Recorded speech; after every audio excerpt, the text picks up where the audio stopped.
everyone, and welcome back to another episode of the Asia DeFi Network podcast, and also part of the Polkadot series. Today, we have one of the most prominent projects in the Polkadot ecosystem, and of course, welcome Derek from Moonbeam and Moonriver.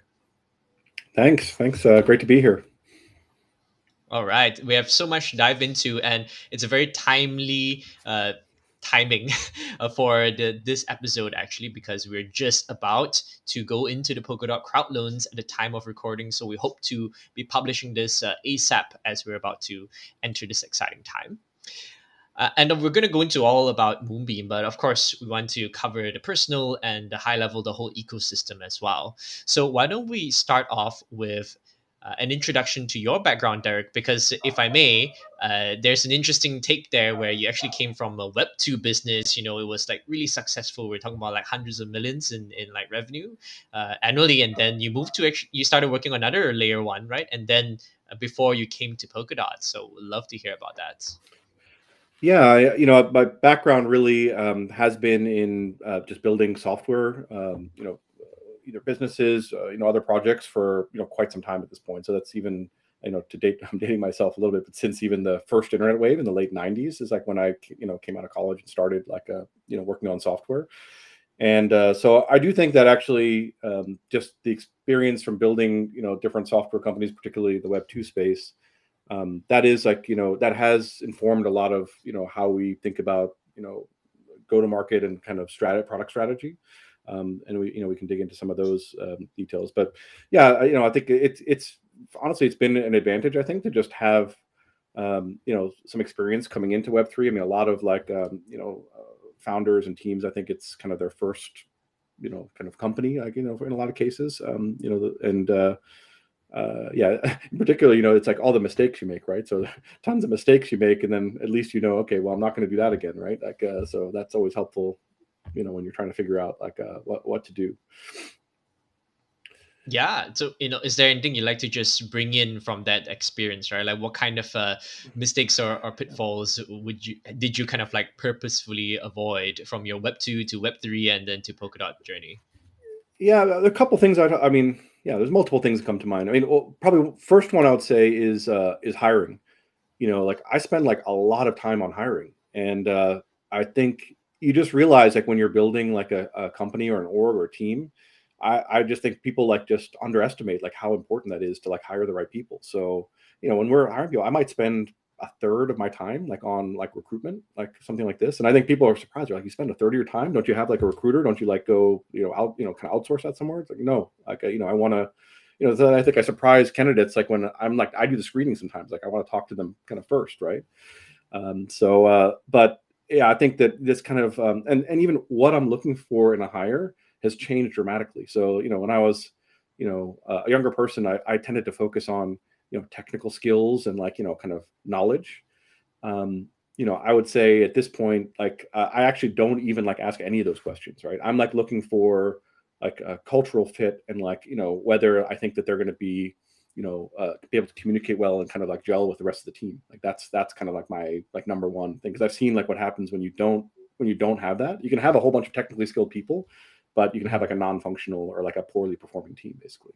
So yeah, I mean, it's just these things where you can kind of teach someone like technical skills, but you can't like if it's like not a cultural fit, like it's just you can't teach that, so it's just never going to work basically. So yeah, Absolutely. these are yeah. So what is Moonbeam's culture and mission? And it's a good time to also just do a 1-2 liner intro of Moonbeam.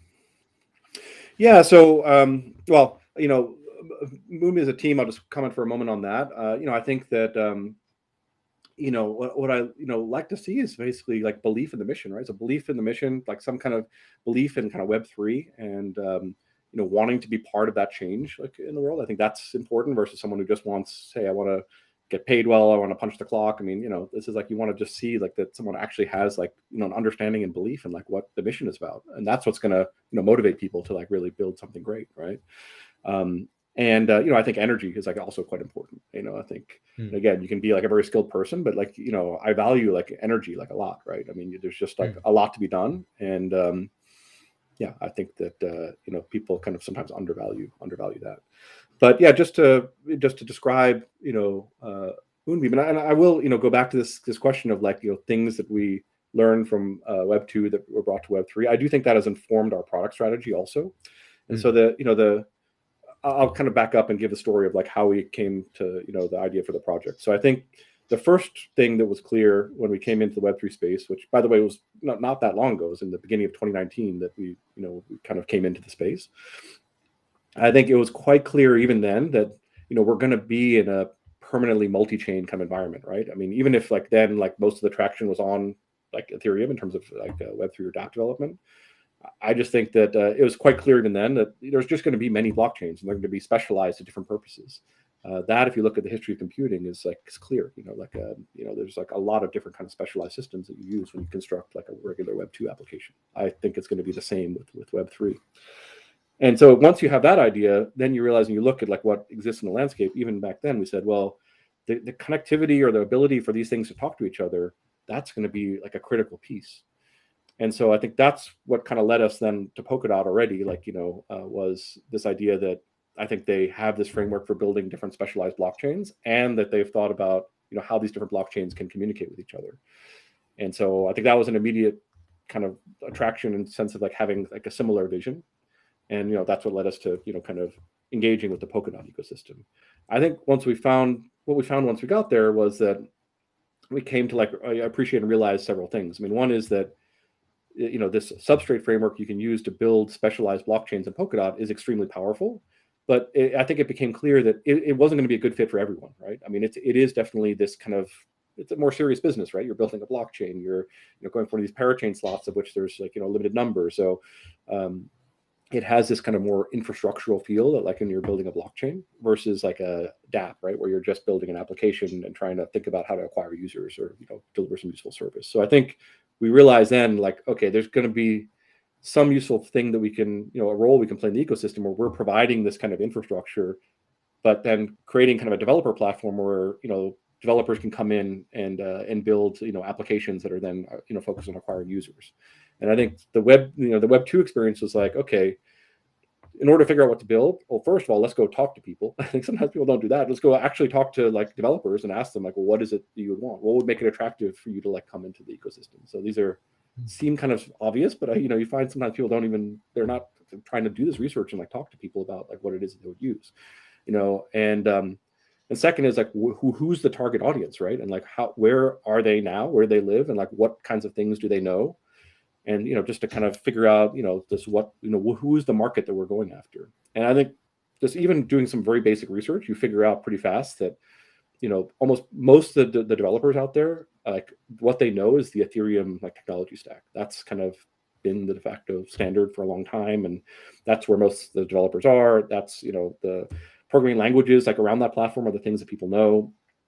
And that's kind of what we were getting as feedback, is that like that's something that there's this mature set of development tools that we're comfortable with like around that stack. So I think that's what we said, okay, well, we should build something that kind of allows us to address this like largest like part of the market that exists. And so that's what led us to this. Okay, we need to create this like Ethereum like environment, in order to be able to serve these users. But I would say that this style of thinking of like, well, what's the market and who is it, and then you back into the product. That's like a style of thinking that's I think you only come to like after that. I think that's based on experience, right? Because I think a lot of people start the other way around. They're like build the product and then they go look for the market, and you can get lucky doing that. But I think in general, it's better to think about it the other way around. Basically, that's going to set yourself up for getting traction like a much better way than. I think people underestimate, not only in Web3 but everywhere, they kind of underestimate this. Hey, I'm going to build like a better thing, and then people will kind of automatically understand that and come and adopt it. That may be true to some extent, but in my experience, it's always a little bit more difficult than you think to do that, right? So it's much easier to like find like a large market and then back into like, well, what product is it that they want, like kind of in reverse order. So. Absolutely. Even though it's been repeated like 1,000 times or to death, right? Like build something people want and that people will use. And the further up or the closer you get to the users, like the more important that is, right? To a certain extent, I think infrastructure, because you're talking to developers, as in the user base may be a little bit more removed, but there is still room, like you said, to speak to people who will be using it. In this case, is the developers, right? And I can see now with that feedback, that's why Moonbeam and Moonriver is in such a unique position where we're tapping into the network effects of not only the Polkadot ecosystem, whereby the relay chain secures and helps all the parachains talk to each other. So you're part of that, and also at the intersection of the Ethereum blockchain or developers, right, where like all the EVM chains, all the developers and the apps can very easily port across to this ecosystem as well. So we can capture both of these network effects with this parachains, which is incredible. And I think underpinning all of this is what you've been talking about, which is the multi-chain vision, right? The fact that dApps and developers should think about tapping into new users and new assets on various chains, especially if it's so easy to port over to something like that. And you've been optimizing for the experience. Would you like to share a bit more about that? Yeah, so I would definitely say that. I mean, that's something that I feel like kind of wasn't happening when we started, but like obviously did start to happen as we were building. And that trend is that basically a number of teams were really starting to look at this as they had a multi-chain deployment strategy. So like they may have started on ETH mainnet, and then maybe they moved had a deployment on BSC. Let's say maybe they had a deployment on Polygon. And so they started basically, and these are all like EVM like compatible chains, right? I think the friction was low to basically take the existing like code they had from a ETH mainnet and deploy it to, let's say, Polygon. And so in doing so, you kind of then have like these these new deployments then on other chains. And I think the interesting thing, this is feedback I got. One of our partners is Sushi, and had a number of discussions with them, including Maki from Sushi. I'd asked them at one point, because they are an example of a project. They're on like 10 plus chain. They're on like many chains at this point, right? That's their strategy, is let's just put Sushi on as many EVM chains as possible.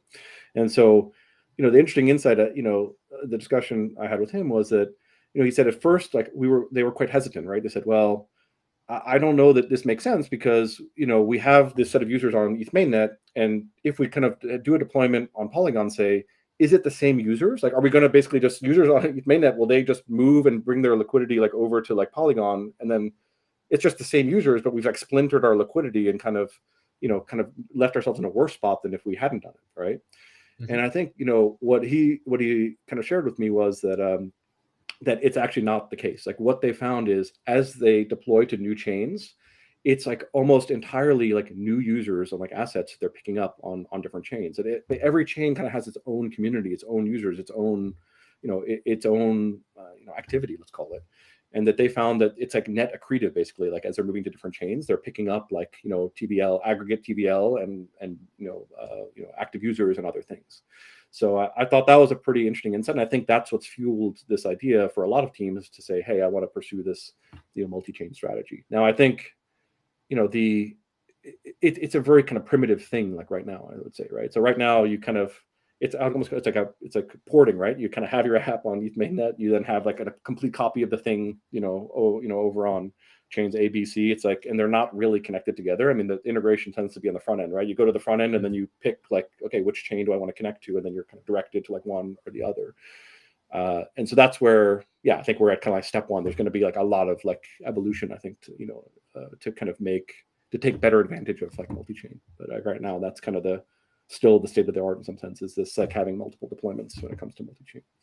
Yeah, for sure. I think, as you said, right, tapping to new users, new assets, and in the Polkadot and Kusama ecosystem, there's very clearly like a very dedicated team of like, a community of builders and users who have been stuck around for a few years and have so much pent up demand to deploy the Kusama, the DOT, and use the various applications. And of course, I think in terms of positioning as well, right, it's not just kind of like different users, but also what features this ecosystem or this particular parachain can offer them, right? And I think one thing you've been talking about is the idea of cross-chain applications or cross-chain interoperability, which Polkadot supposedly does really well. And in fact, so projecting into the future is not just multi-chain, but we talk about cross-chain as well, or like applications that can tap into the various functions in the Polkadot ecosystem. Would you like to talk a bit about that? Sure. Yeah. I mean, I would say that obviously, as I mentioned before, this was an initial attraction to why we even started working with Polkadot in the first place. At the same time, I would note that these features are basically like just coming out now. So this is this is I think an exciting time when it'll these features are just becoming possible. Like we're shipping kind of the first. Oh, so let me back up. In Polkadot you have this native kind of networking capability, largely powered by something called XCMP. XCMP is this protocol that allows different chains, on Polkadot to communicate with each other, or on Kusama also. It's the same kind of code base. And so, why is that interesting, right? I mean, I think the thing is that this market demand for cross-chain connectivity has been filled in other ways too, right? I mean, there's, I mean, even on Moonriver now, I think we probably have 10 bridges or something. There's a lot of different bridging teams, but I do think that a lot of the cross-chain integrations that exist today, they kind of layer on top of other protocols, right? So you have, let's say, two layer ones, and then you have a bridge sitting on top, but it kind of layers additional security and other assumptions on top. And I do think that is fundamentally different than kind of baking in this connectivity in the base layer itself. And the market's I think is actually undervaluing this capability quite a bit, because it's well, I have all these bridges for moving assets, why do I need this native thing? But I mean, the point is that if you trust in the security of the base layer, to have this ability to interact with their chains without additional security assumptions, I do think is important. And I think we'll see, right, that not all these, there's just so many of these cross-chain protocols now. I think there's likely not all of them are created this, have the same level of security in them, I guess is what I'd say, right?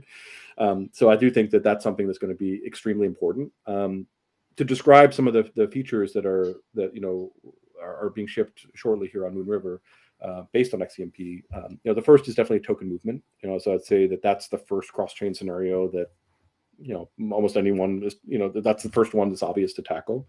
In our case on Moonriver, it'll allow for the movement of KSM from the Kusama relay chain, onto Moonriver. When it arrives at Moonriver, it'll be represented as an ERC20 compatible asset. So then it can be used inside of all these DeFi protocols that are deploying. But it is kind of this substrate native asset also. So then you can move it back. For example, you can move it back to the relay chain and then stake it there or do other things. So that's asset movement, and obviously I think many teams, ourselves included, will be pursuing asset integrations with between parachains and even this state mine, which is this asset issuance public good parachain that's on Kusama. But I think what's more interesting is the more advanced scenarios you can do. So to give an example there, we're working with the team at Lido to create a liquid to help support their creation of a liquid staking protocol. They want to create one for DOT and also for KSM.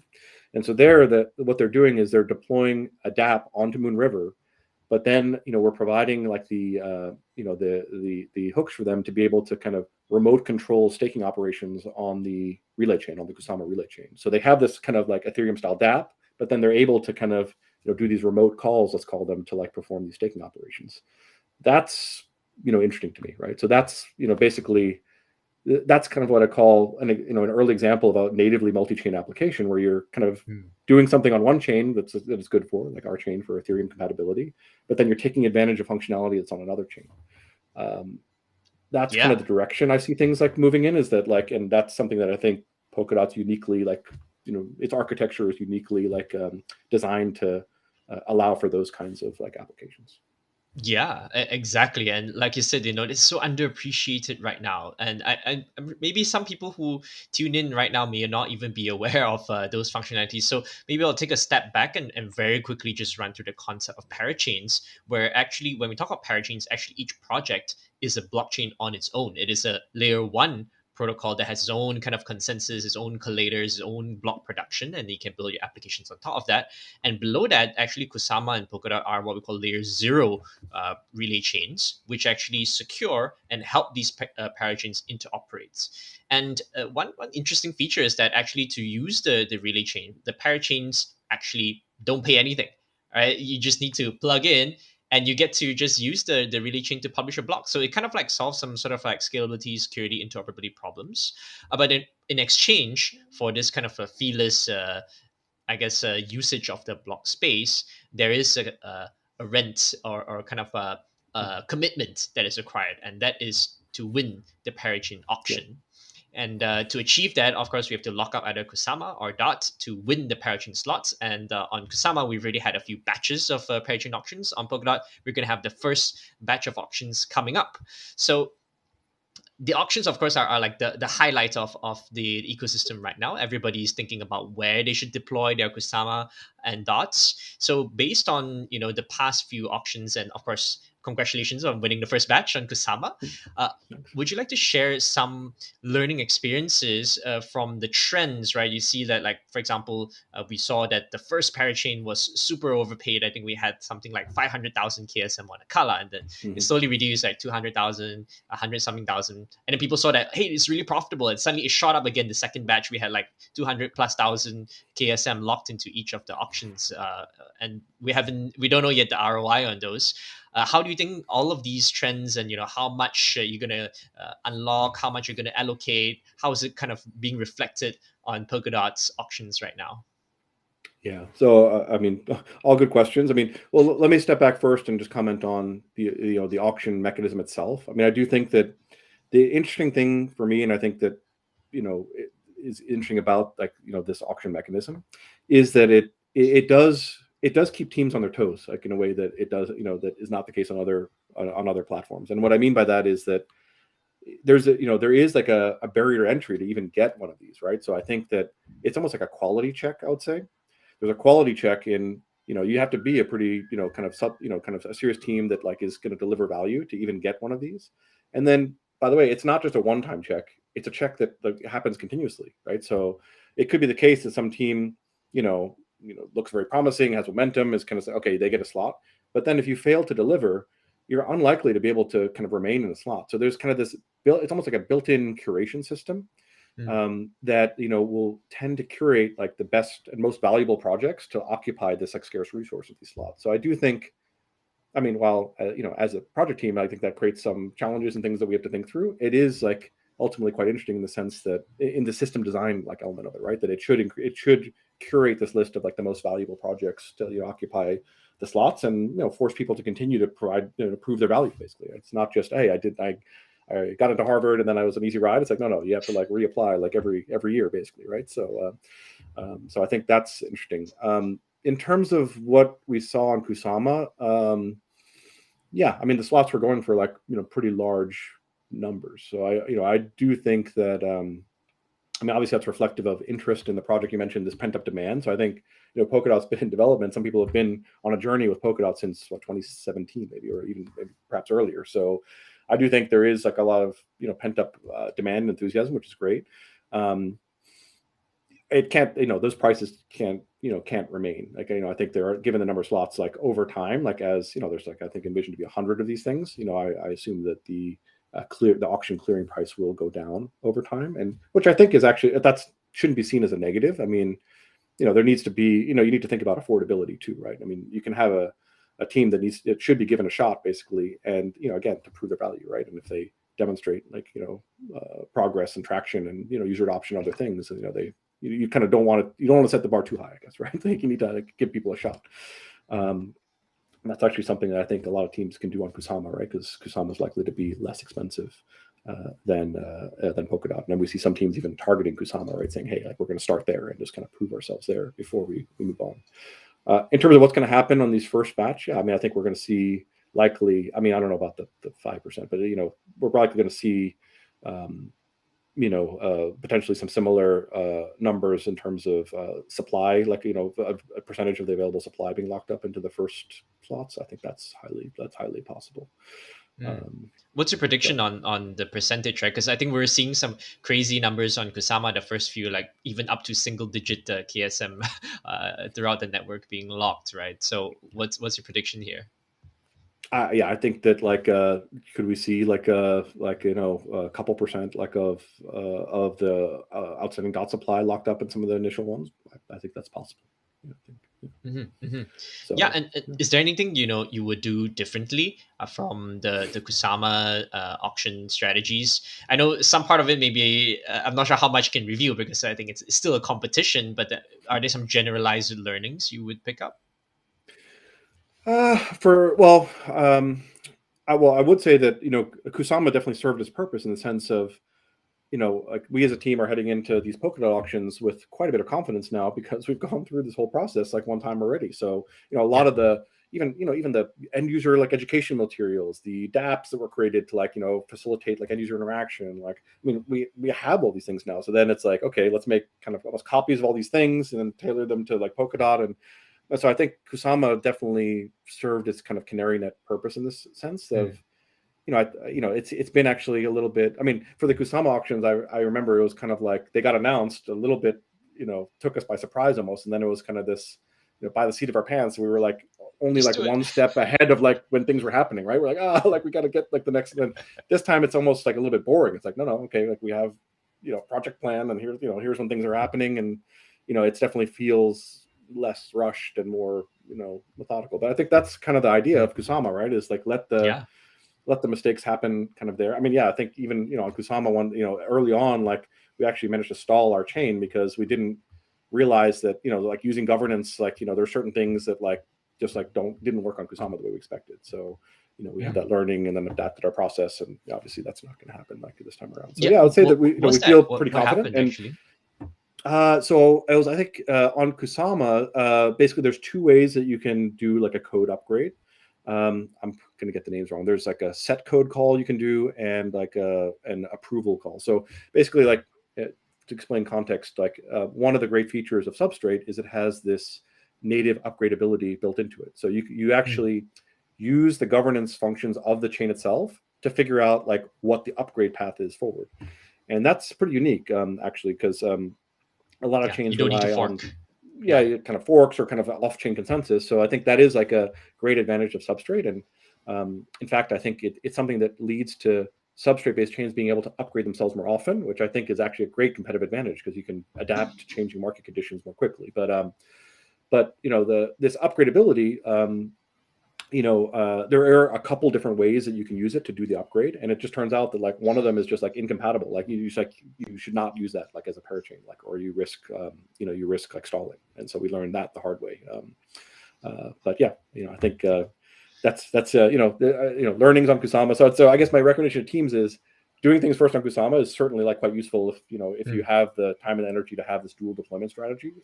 That helps a lot. I mean, you do take on overhead though of having two deployments, but from our perspective, I think for teams that are really focused on the Polkadot ecosystem, Mm. you'll find that most teams do have this dual deployment strategy. And I think it might almost be a little bit of an expectation, right? Like that Yeah. these native teams that are serious are going to have like this dual deployment.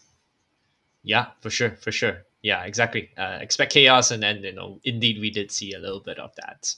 And so, one thing that is different, of course, I think a lot of people mentioned is the community, right? Kusama has been like very kind of like retail and mass appeal focused, and in fact, for Moonriver's token distribution, it was like purely to the supporters, right? No team, no investors as well. That's going to be different for Moonbeam because now we have the team allocations, the investors coming on, and I think there it's kind of like widely known as well that the Polkadot distribution, the dot distribution is more skewed towards institutional investors as well, right? So will you approach this in a different way as well? The way you kind of like market it or who you approach to support you during the crowd loan. It's a question that is we are actively kind of thinking about like now. I do so. I think the fundamental question that you kind of come to is, are there two? Is it actually two separate communities, like for like a dual deployment, or Hmm. not, or like what is it that like is desirable? And I would say, from our perspective, it is the case that they're two independent chains and that they potentially have these divergent both communities and paths forward.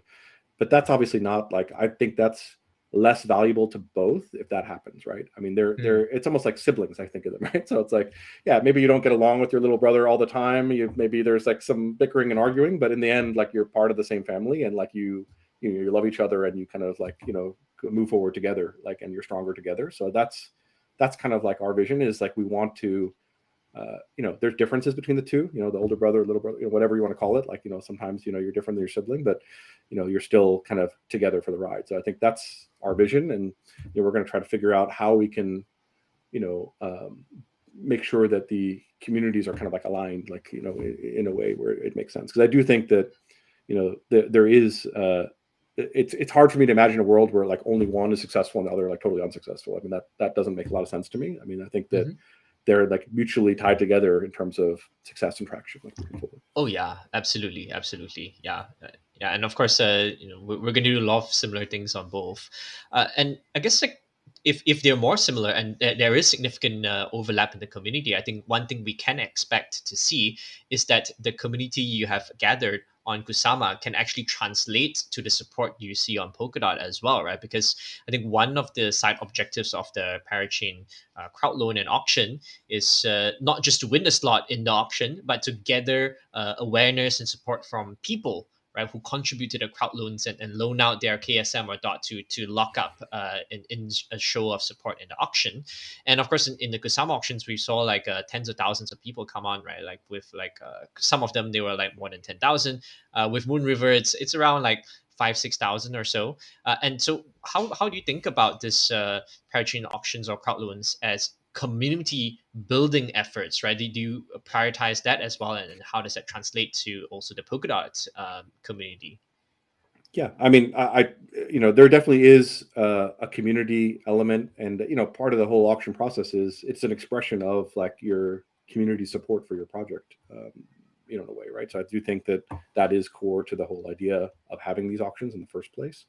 And yeah, I think that the whole strategy behind the Moonriver, a crowd loan like process was to help accelerate and kind of expand like the already existing community that we had built. And I think it was largely successful. I mean, I think that it did like bring in a lot of more people and kind of empowered them, or kind of like kind of got them skin in the game in such a way that there's a pretty enthusiastic community around. I think in terms of there's crossover. Obviously, one of the things that the Moonbeam Foundation did, which I think was smart, was that anyone who contributed to the Moonriver crowd loan was given priority access, like into this Take Flight event that we did, or that the Moonbeam Foundation did. That was kind of a community-oriented sale of Glimmer tokens. So that was at least one move in this direction of making sure to try to make sure that core community was kind of like taken care of. So yeah, but I think there may be other things that get done here as well by the Moonbeam Foundation to help ensure that's the case. Yeah, to keep it more cohesive, right? Like I said, just like siblings here.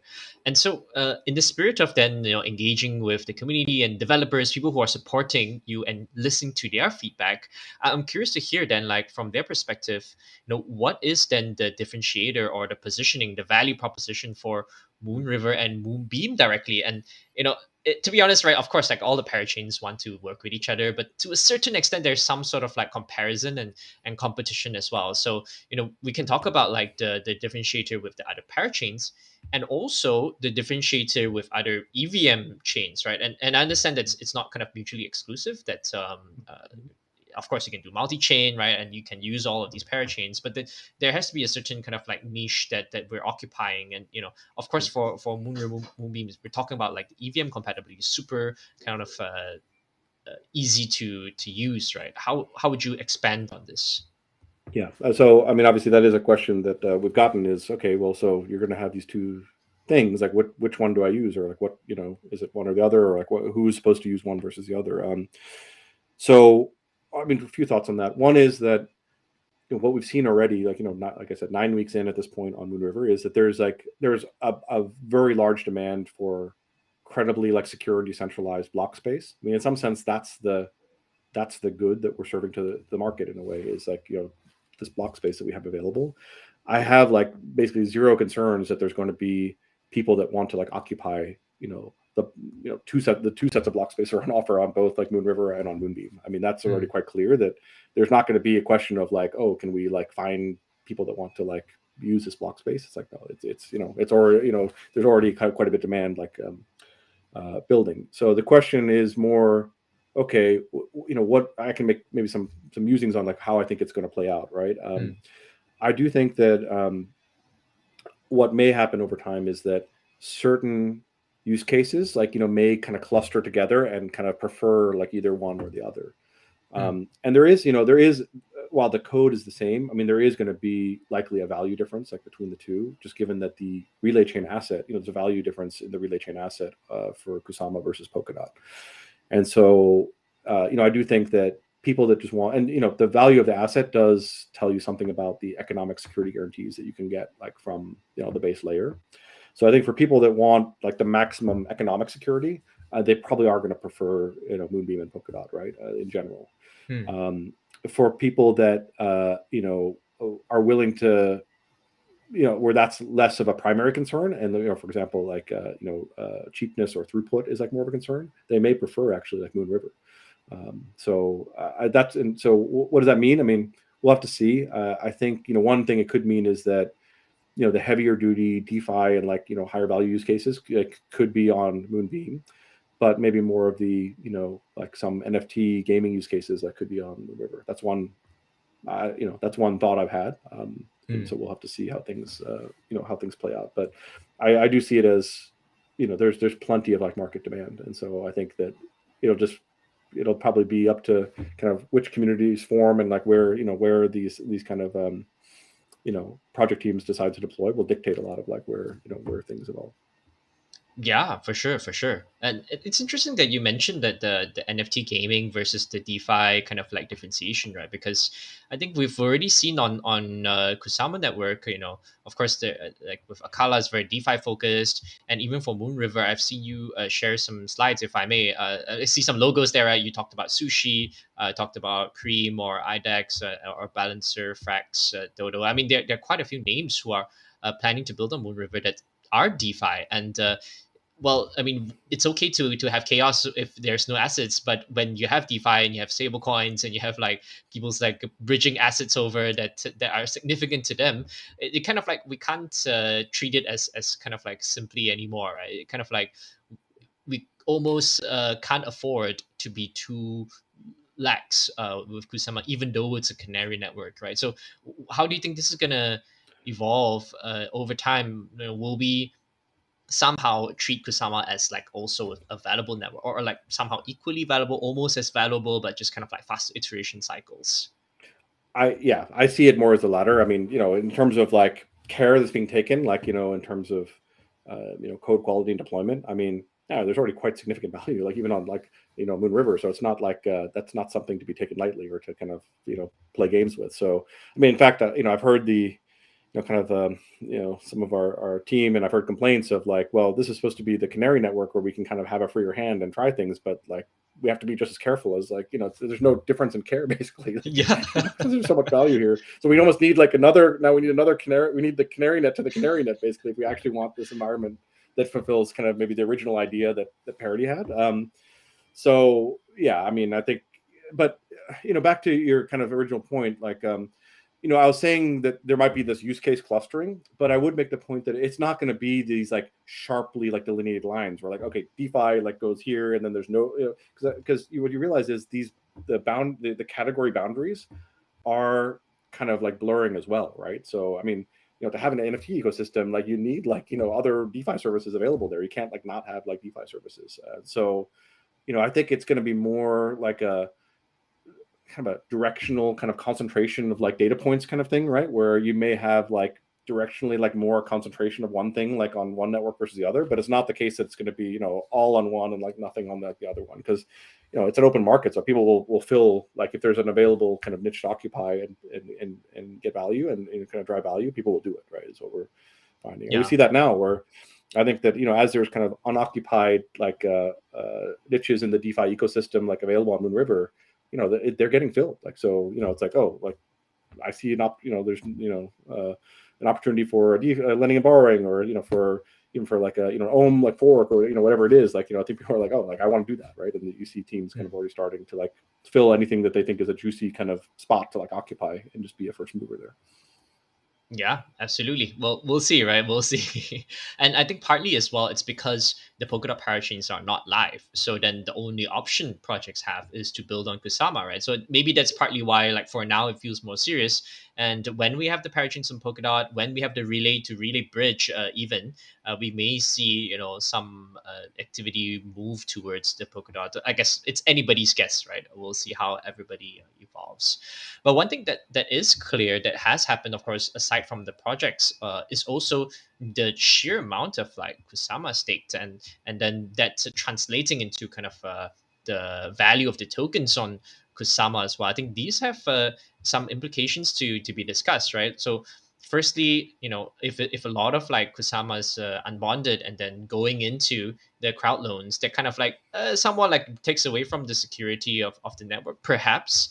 And secondly, I think at the same time, because the crowd loans have been so profitable, like it seems that the market value of some of the networks are almost like eclipsing in total has already eclipsed. And then for Moonriver alone, the fully diluted network value worth like more than 4 billion is almost or pretty much eclipsing Kusama itself. So how do you think this plays out? And does it make sense? Where is this a problem, or will we see some sort of repricing one way or the other way for some of the chains or all of the chains? What do you think of the security and value of the network relay and as well as parachains? Yeah, so well, multiple thoughts there. On the first question of relay chain asset becoming unstaked and moving into crowd loans. I mean, I do think to some extent that was the intent of the designers of the system, right? I mean, so I think that the whole auction and crowd loan mechanism. I mean, there were even assumptions. I know from speaking with some of the folks at Web3 Foundation that designed the system, they already have an assumption that some portion of the available relay chain asset was intended to like go into securing the parachains. And so that's just becoming available, now. So I do think that some of that was expected.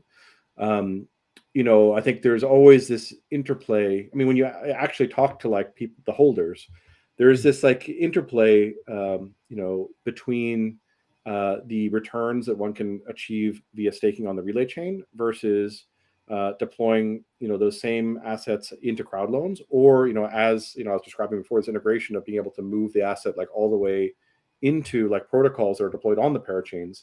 I think that's kind of there's like an equilibrium, a natural equilibrium is reached where if you think about it, like it's not apples to apples, but I think when if a holder is kind of acting in an economically rational way, they're going to compare kind of returns that they can get like on relay chain staking versus crowd loan rewards versus maybe LPing into like a sushi pool on Moonriver, right, or one of the other DeFi protocols is deployed there. So now there's kind of this optionality and choice, and I would say that the relay chain staking rate of return is kind of like a very important number in this like economy, right? So that's kind of it's obviously not the risk-free return because there's like slashing risk and other things, but it's kind of this pretty big fact that I think is kind of staring you in the face if like you're a holder of this asset to say, okay, well, where does it make sense for me to deploy myself? And I think it sets a bar then for both parachain teams and for like what's called DeFi protocols or other yield sources to kind of compete with. I think this is one reason. This is one reason why there's so much interest in this like liquid like staking like derivatives. I think you see a number of teams pursuing this. It is a way where users can kind of like have their cake and eat it too, right? So you kind of stake on the relay chain, you get the derivative asset, and then you deploy that derivative asset on into like into like a DeFi protocol, let's say. And I do think that seems to be just even more broadly like a trend within DeFi now, as people are figuring out ways to kind of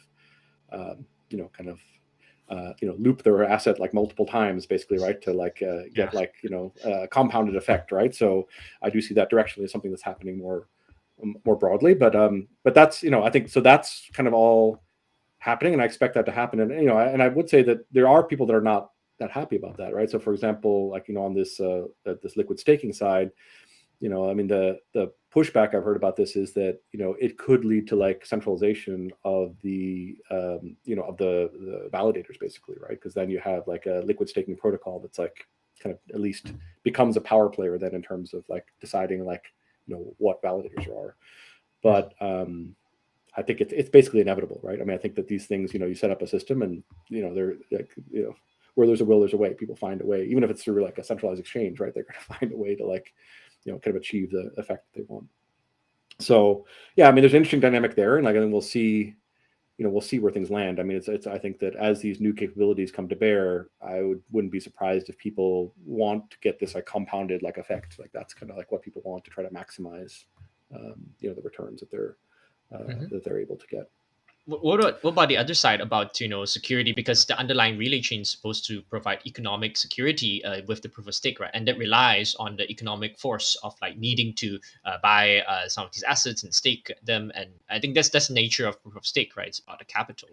And you know, since now the assets being secured are already more than the underlying relay chain, right? How do you think this kind of plays out for the security or implications for parachains? Well, right. I mean, that goes back to your question is like, you know, so they take Moonriver as a parachain, you know, being almost equivalent in like value to the relay chain itself. Um, that was surprising. I mean, that was not like necessarily kind of what we expected.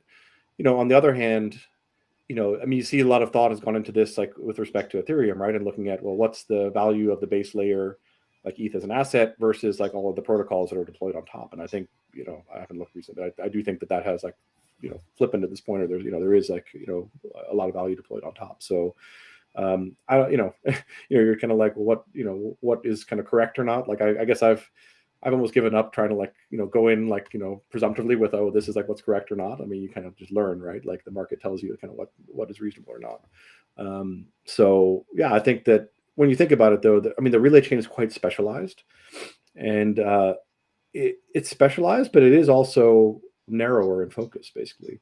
And so I think when you look at something like Moonriver, I mean, it is like a, you know, there's like more things that can happen there, right? So there's like, you know, kind of this broader canvas. So I think people are kind of pricing that in a way that like there's like, you know, there's like this whole ecosystem that can grow. Like, and you know, what's that going to be worth in the future?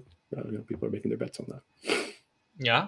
Okay. Well, the market is always right in a way, or at least at this point in time, right? As and when they decide, you know, what the value of something should be, and so of course to prepare for that and to justify the implications, I'm sure the market is pricing in the future growth, the kind of like the future features, right? And part of that is being continuing to grow and being a sustainable ecosystem, right? Winning the next parachain auction and so on.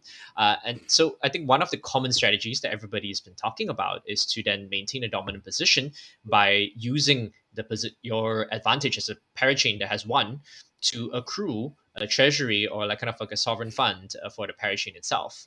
Yeah. And I'm sure, you know, for Moonriver and Moonbeam, there's already such an idea to accumulate such a treasury. Would you like to share more about that? You know, where's it going to come from and how will it grow and diversify?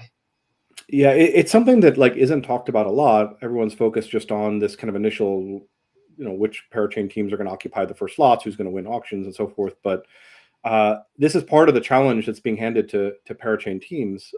Is not just to get in a slot to begin with, but the question is, it's around like sustainability, basically. So, like, what is the long-term plan for ensuring that you can, you know, it's basically an apartment you're renting, right? So you have a lease for a year, you need to live there for like, you know, for the next 20 years, let's say. Like, what's the plan to kind of like continue to afford like your rent payments, like, you know, like over the course of that time. And this is where I think what some people don't realize is, you know, they might say, well, you just continue to run crowd loans. I mean, these are great. Like, you know, it's like, let's just keep doing those. Well, you know, you'll, you know, as a team, like, or as like a protocol, you'll run out of rewards at some point, right? I mean, that's just basically like a, you know, yes, it helps you bootstrap, but like, you know, ultimately there is just some, I mean, unless you kind of have some huge amount of like new issuance, like you're not going to be able to just, you know, kind of keep doing crowd loans, right? And so I think what many teams that are kind of thinking about this like long-term sustainability plan are looking at, and I would include us in this bucket, would be, you know, to kind of have the chain itself accrue enough relay chain asset over time, such that like there's an end state where the chain can be fully self-sovereign. And what I mean by that is that, like, imagine a world where maybe there isn't even a crowd loan, maybe there's just like an on-chain action that like directly puts in a bid like on into the auctions for a slot. And then so the chain via its governance functions basically would go and like perform that action and then stay, pay its own rent and stay in the slot. I think that's kind of the end state that we envision that we would like to have like Moonriver and Moonbeam get to. And so then the question is just like, how do you get there, right? So you need to plot a path that will get you there. And I think there's almost no team that has like we were talking about before, what could be like some kind of large sum to just put down, like to be able to win the slot directly. But that's a key question: is how does this what is the path to sustainability? And for us, like a big part of that is that part of like the new issuance that like happens all like in the Moonriver and Moonbeam systems does go towards like this what we call our Parachain bond reserve, to be able to ultimately accrue enough of the relay chain asset to be able to be self-sovereign. So that is the concept. Yeah, because I think the assets have to come from somewhere, right? And right now, as I understand the business model, if you may, the revenue model for Moonriver and Moonbeam is to take gas fees essentially, and well, 80% of it is burned, 20% of it goes to the treasury, but the asset that's going to the treasury is the native token itself, right? So at some point, we still need to somehow convert it to either KSM or DOT or accrue that in some other way. And so I think it'll be really interesting to follow, I think, like the evolving models that could come up, right? Be it, some sort of bonding, some sort of diversification that many DAOs are actually trying to go through right now. Yeah, I think obviously there's old-fashioned ways to like. So I mean, the question of these conversions, we have we don't necessarily have all the answers yet, but we have looked at this problem. It is an interesting problem. Obviously there's like kind of what I call more old-fashioned ways to solve this problem, which is you could do like a community like sale and then exchange like one asset for the other.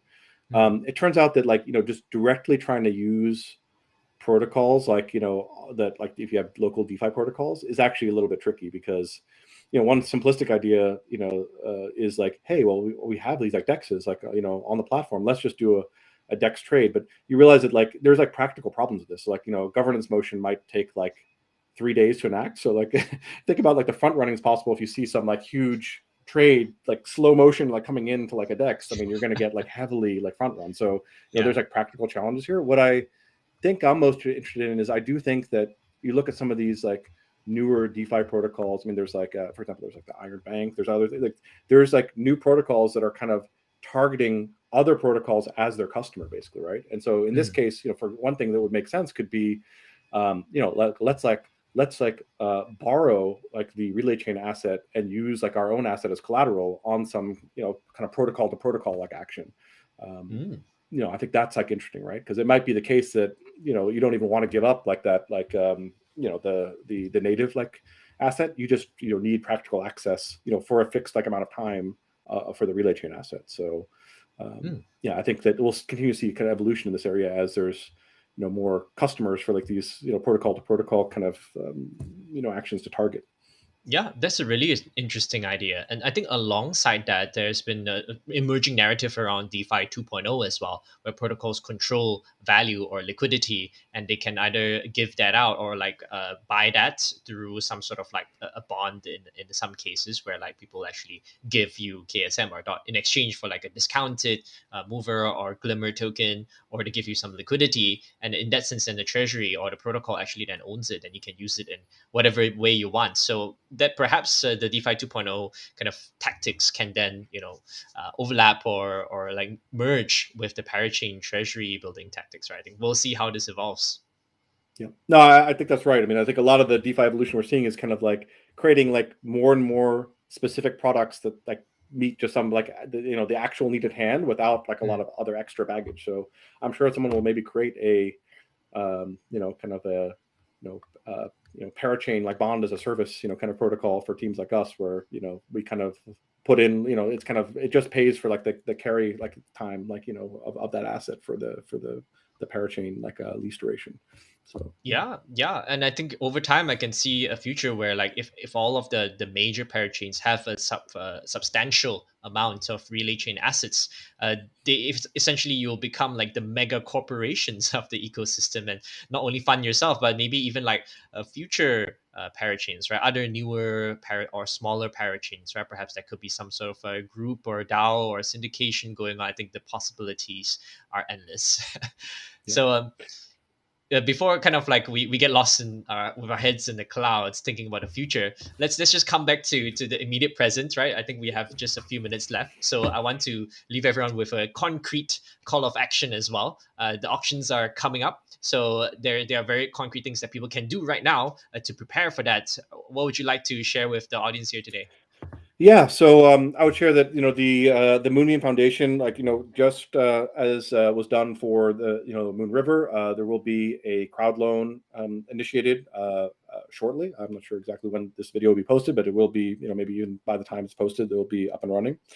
And yeah, I mean, I think that we we're looking to kind of assemble support for Moonbeam to become a parachain on Polkadot. We're aiming for one of the first 5 slots, and we very much appreciate kind of support, like on making that happen, and to engage with kind of with the community that's kind of formed around Moonbeam. It's grown quite a bit. There's a lot of activity and kind of interesting things going on. So yeah, we'd welcome new folks to join and help support the project.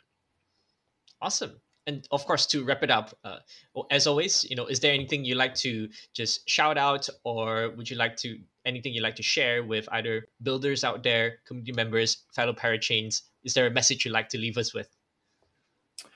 I guess I would just leave with my belief is historically there's just been always this like kind of more tribalism and like kind of like zero sum, like like my chain's better, it's going to win versus not.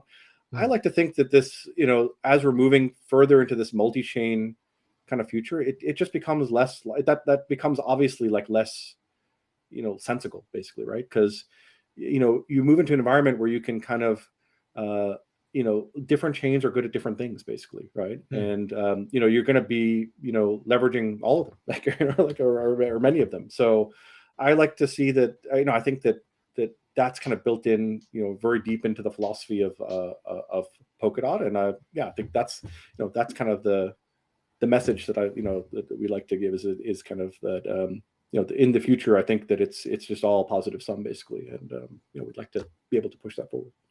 Awesome, awesome. Such a resonant message. I think Gavin has always been pushing as well. Polkadot is a bet against chain maximalism. Or in crypto talk nowadays, we like to say we're all gonna make it, right? We're all going to make it. I like it. Awesome. All right. Thank you so much again, Derek, for your time. And everybody, please check out Moonriver and Moonbeam. And thank you again. We'll see you next time. All right, thanks for having me.